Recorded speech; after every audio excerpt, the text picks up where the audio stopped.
insightful session, sir. Like looking back now, I just have one question. We talked about purposeful design and build spaces and build spaces. As a budding architect who's launching herself or us into the market, how do we find that purpose while being true to the client program? See, I think it's for every individual to find their way.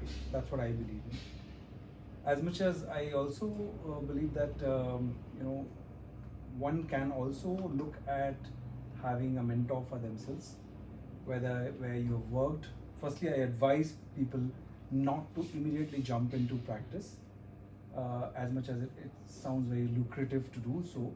But I say that it's nice to kind of spend some time working with somebody, understand the way things work in actual practice.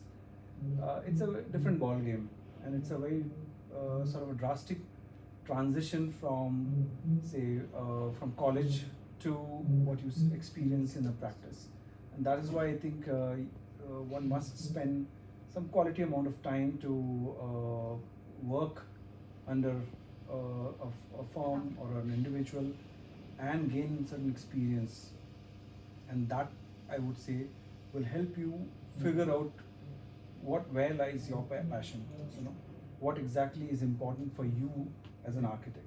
For some it could be the business side of architecture, the construction side of architecture. Somebody must be very very kind of comfortable and passionate about the buildability, so they would love to be at site. For someone, they would love to just conceptualize. So what is your true calling, that you have to figure out, you have to find out.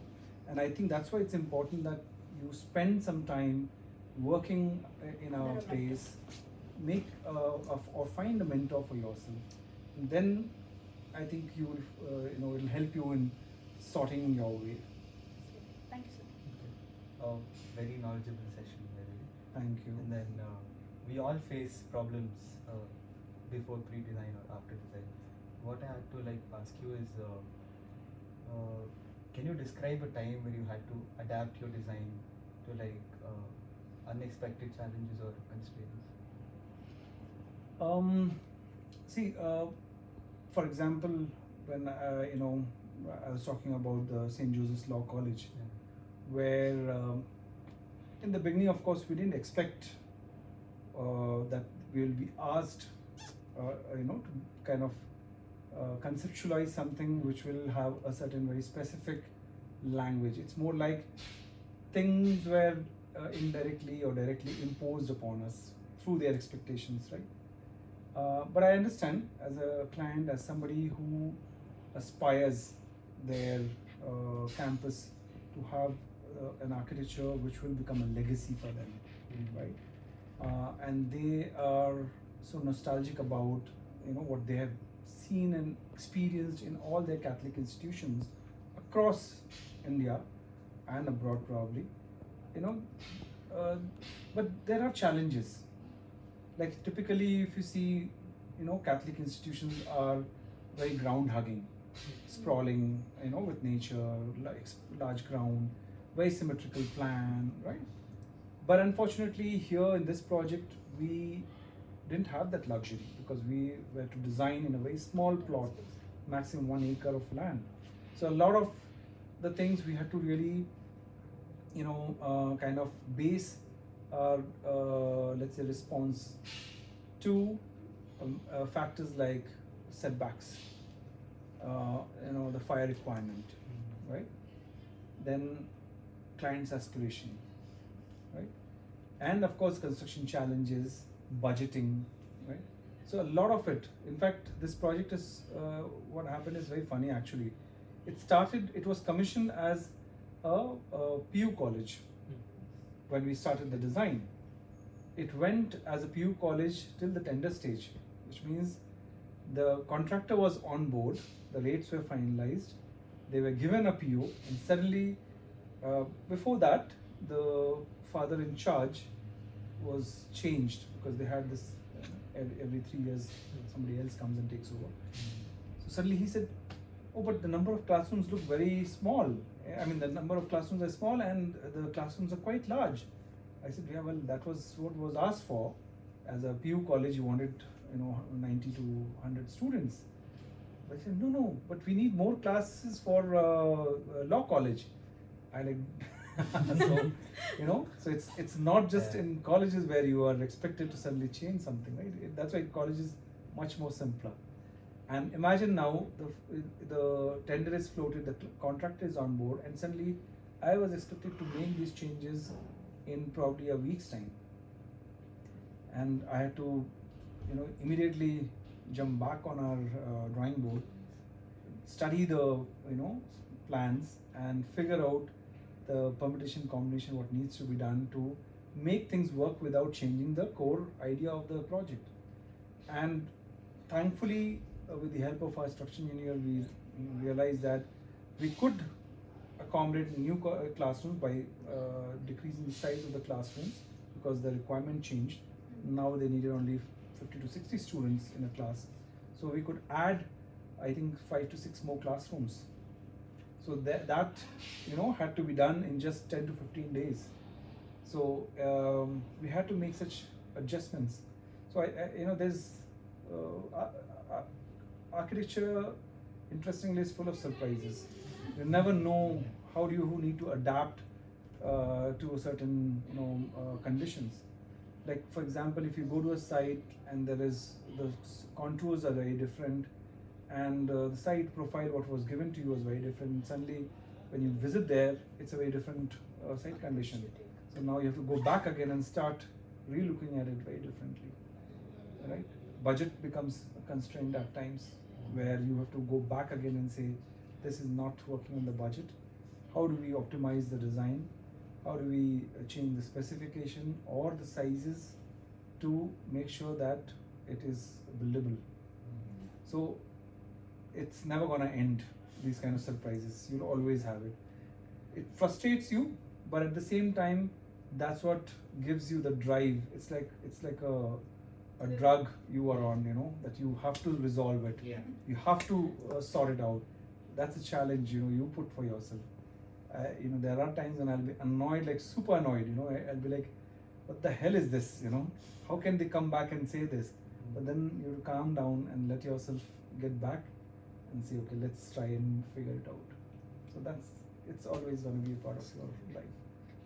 As a comment on that building, as someone who studied next door, I think even then it felt very nostalgic. It didn't feel out of place. So just a comment, I really admired the building then. Okay. And to see that you designed it, just Right. You've seen the new building? Yeah, I've seen it. Just as I was passing out, that was completed. I think 2019 somewhere. No, 2021. 2019 it was under construction. Yeah, I think parts of it, the lower Yes, floors were yes, done. yes. So I think it captured those arches Correct. in the old building. No, it was a lot of fun to figure out how to do those arches. Every part of that building had a very interesting kind of what do you call, conditions to study. So that's what made very interesting for us. How do you let's say combine the history into your architecture? How do you bring that or address the nostalgia that we were talking about in that project? So And I think it wasn't just the fathers that liked it. I think the students as well. the students love loved it. yeah. In fact, I have interacted with some of the students while I was hanging around. They all came to me, are you doing something about it? We were just shooting the space, and I said, no, well, I'm the architect. Oh, really? This beautiful space, we really love it. I said, what do you love it? Like this space. I like, yeah, classrooms are not something which you would enjoy anyways. So it was just a common area where I could see everybody's, those double light cutout spaces. They became the vantage point for all the Instagram shoots they were doing, because they're all like friends are, standing there and they're shooting. So there was that sort of a relief. And it was not easy, by the way, because I had to really, in fact, one of the priests who I worked very closely, when I met him after the completion of the project, he said that, Pramod, you're a good friend now, so I'll kind of share this with you. I had to literally stand up for your design, knowing what you are offering, what you're proposing, is going to add so much more than what we have been doing in other buildings. And I took all the other priests to the institution when it was almost completed to to show them the kind of light and ventilation which we were able to get through in a double loaded corridor space, because we had this sort of a 20 feet wide central sort of a spine, and they were all complaining about that you're wasting space, you're wasting space. I said that's not a waste of space, that is a value addition to the building, because we have classrooms on either side. If I bring them too close, there'll be a lot of noise transfer, there will be no life, this sort of a communal spaces what we have got today, that won't be there. There won't be any place for interaction for these kids. There are 1600 students who are going to hang around in this building, and every time they have a break, where will they go? They have to run back down into the ground floor probably, which is not possible all the time.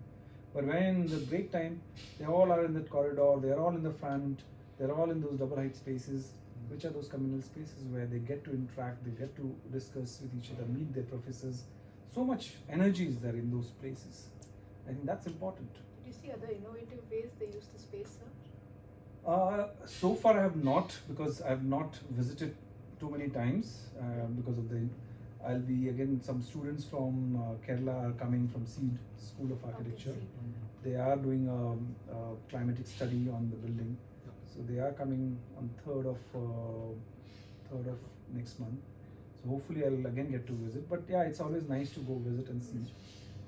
In fact, the second floor, which has got this nice 20 feet wide corridor, was intended in a way that in any kind of cultural activities they can use that space and transform. But yeah, I'm yet to see how have they really used it. I hope I'll get to see sometime. So how do you feel when you visit back to your project? Do you feel proud? The people are living in your imaginations or See, something. I'm very critical of our project, I would say. For me, I don't know whether it's the right thing or wrong, but once the project gets done, it's like, there is that sense of detachment from that project. Because I also know that a lot of changes might happen once we are out of the project, and especially in educational buildings. I was told by other priests also that don't be surprised if next year somebody else comes and says let's build one classroom in these double height spaces. I was like crossing my finger and I hope they don't do that. But nonetheless, it's always nice to visit. In fact, very recently I visited one of the residences we completed, and the owners, the lady of the house, she said, Pramod, I've lived in a house before, I've lived in an apartment before, and the joy what I get, she works in Adobe, by the way, okay, so she's not like a homemaker, but she said the joy what I get in the kitchen of this house, I have not got that joy anywhere else. The cooking itself becomes such a beautiful experience for me that I don't feel tired or exhausted after whole days of my office work, and then I just have to enter the kitchen and I still enjoy it. So that's a compliment which is really important. Unfortunately, one of my other client, she lost her mother yesterday, I think, and I just sent her my condolences, and she said that I'm very thankful for the house what you've done, because she got to live comfortably, especially those large bathrooms what you guys have designed, and she was very comfortable in her last days. So though it's a very sad moment, but the gratitude what she expressed was very touching. So I think that these are the moments what makes your profession very different from other profession. Nobody calls you and says, hey, your iPad or your watch has made any difference in the life of my sick mother or my sick child. But it's the built environment which does so much to our life. That is why it's a very big responsibility, and this is when we realize that it's not, don't pursue or don't run behind this fancy images. Aesthetics is important, but more importantly, how does it make any difference to the end user? That's very critical, and if you get that, I think you have won more than half the battle in your design. That's important, I would say.